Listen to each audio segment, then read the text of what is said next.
Hey folks, it is Friday, May 15, and this is the Daily Word in the Crisis. Many years ago, John Wimber spoke about America's obsession with wealth and our pursuit of prosperity.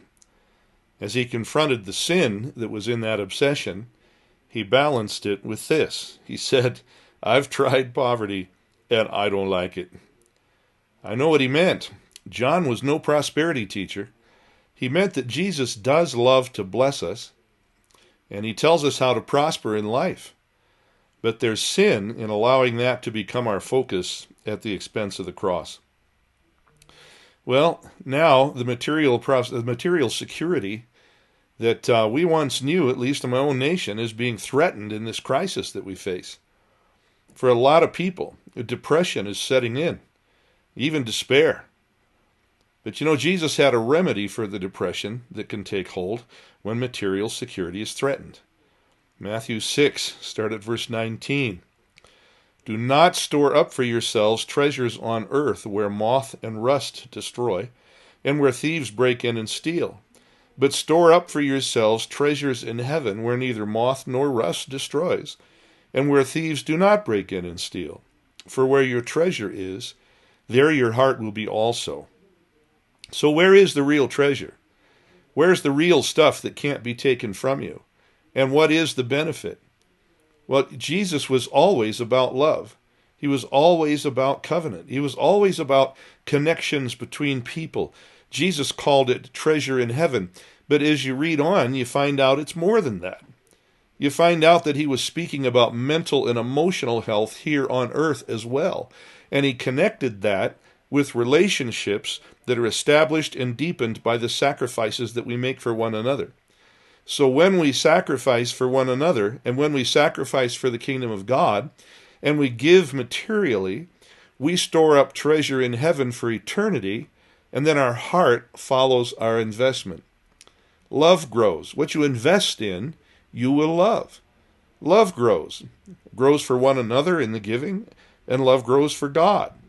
So Jesus went on to say this, verse 22, "The eye is the lamp of the body. So then if your eye is clear, your whole body will be full of light.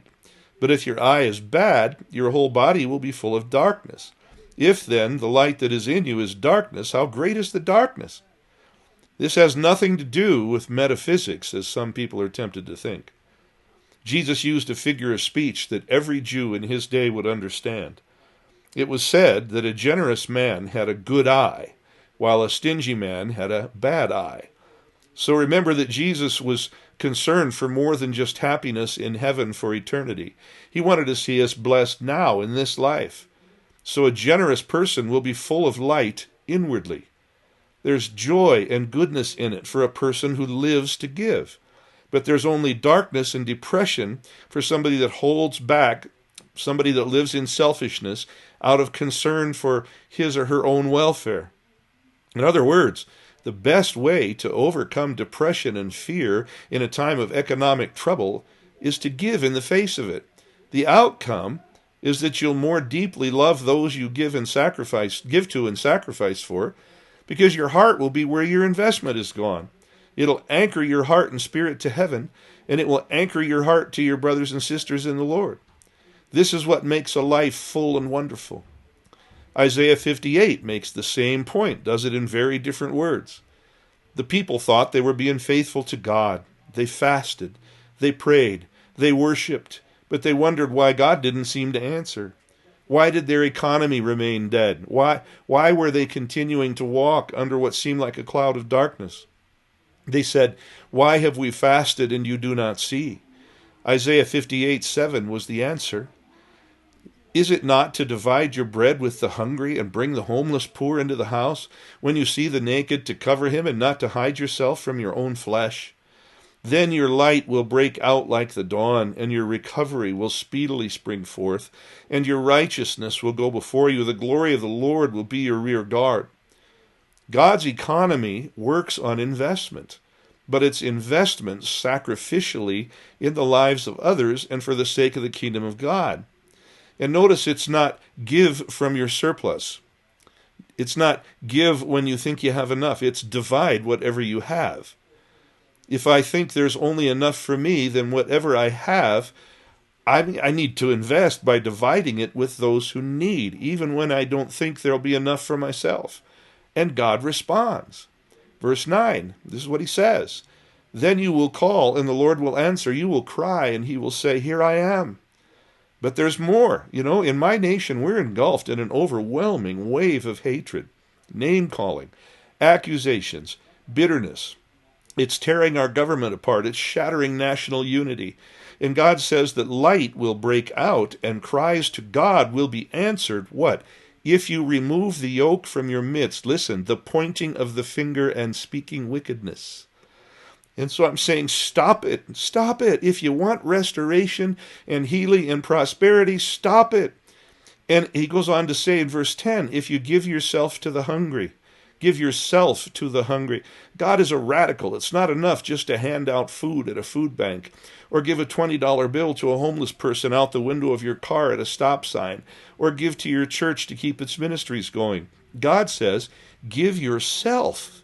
You can give materially. You can remain distant without ever entering into a relationship in which you've risked yourself. Are the people sitting next to you in church all nice people?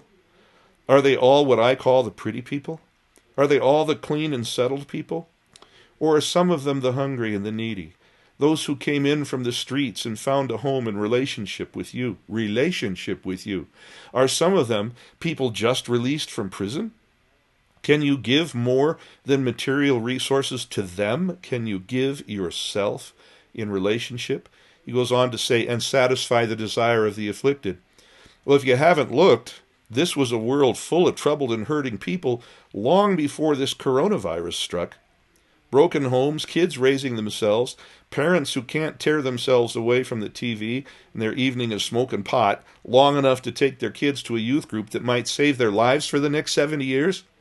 Drug addictions, the list is long. Will we give ourselves to such as these to satisfy the emptiness in their lives and hearts as well as their material needs? If we'll do this, then your light will rise in darkness and your gloom will become like midday.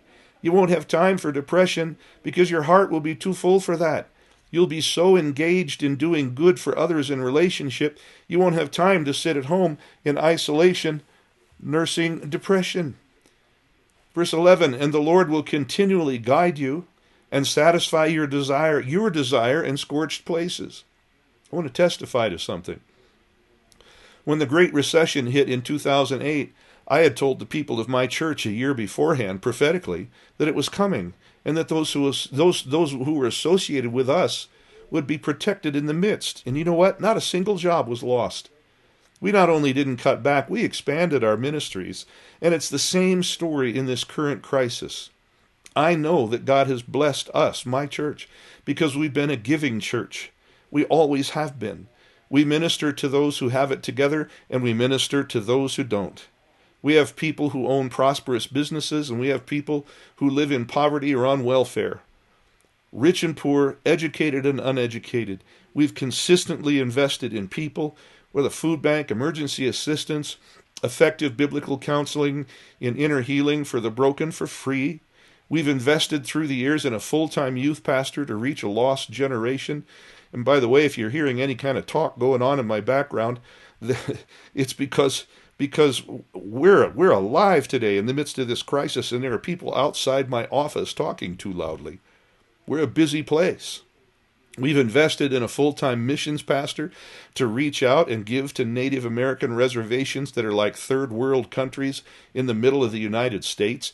We've spent a lot of money and resources ministering overseas. And we're not a large church. We're probably not even medium-sized yet. But God has more than sustained us in all this. We're standing strong now because in the face of a crisis that's causing church closures in many places, we've continued without a break and without cutting back to give away what we have. And the more we give, the more God gives us to give. He goes on to say, Isaiah 58 goes on to say, and give strength to your bones. If you give, you do these things, you'll give strength to your bones, and you'll be like a watered garden and like a spring of water whose waters do not fail. I find it interesting that the human immune system stems from the white blood cells and antibodies that are generated in our bone marrow. God will give strength to your bones. Isn't it interesting what the Bible knew before there was science? It's a metaphor for health that just happens to reflect solid science. Our church has been open for worship in person with social distancing since the second week of this coronavirus crisis, in spite of strong encouragement from the state and county government to limit our meetings to 10 people. And there's been not a single case of coronavirus in our congregation, not one.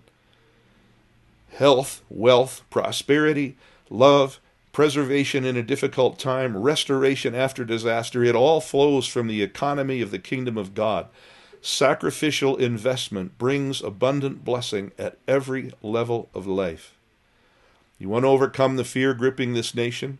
Do you want to survive the economic troubles? Listen to God. Not the politicians, not the media, not your own depression. Believe God and act on it. Light will rise in the darkness. I've lived it again and again. I know it to be true. That's the word for today. And blessings to all of you. Have a great one.